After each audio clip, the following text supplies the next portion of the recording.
About the direct payments being sent to most Americans and how you can get your money faster. All the overnight developments right now on America This Morning.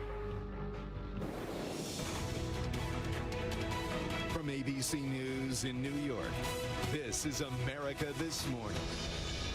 Good Thursday morning, everyone. America is at war with the coronavirus, and this morning is a grim new milestone. More than 1,000 people have now died in the U.S. 200 have died in the last 24 hours. There is some good news. The rate of people entering the hospital in New York appears to be slowing down slightly. But this morning, some shocking new details about the nightmare that doctors and nurses are living through. We're getting our first look inside one hospital where 13 people died in one day. The economic toll of the crisis will become clearer today when the government releases new unemployment figures. We're expecting to learn that more than 3 million people filed for unemployment benefits last week, an all-time high. On Capitol Hill overnight, the Senate finally approved a $2 trillion stimulus plan, which includes direct payments to most Americans. We're learning more about the timeline for those payments. ABC's Inez de la Cartera begins our coverage from Washington. Overnight, the Senate unanimously passing that $2 trillion stimulus bill meant to help the economy recover from the COVID-19 outbreak. On this vote, the yeas are 96, the nays are 0. The 60-vote threshold having been achieved, the bill is passed.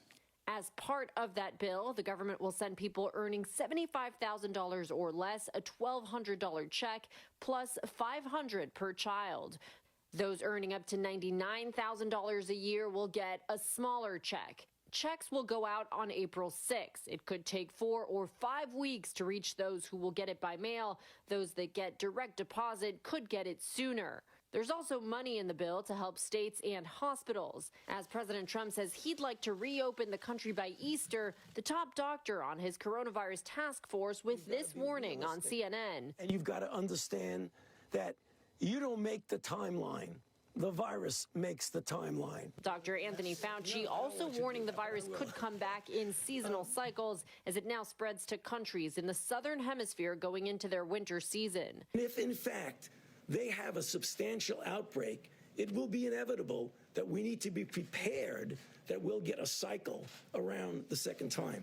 But there is one sliver of hope. Extreme social distancing measures may be working. The rate of hospitalization slowing slightly in New York City. This is a very good sign and a positive sign. Again, I'm not 100% sure it holds.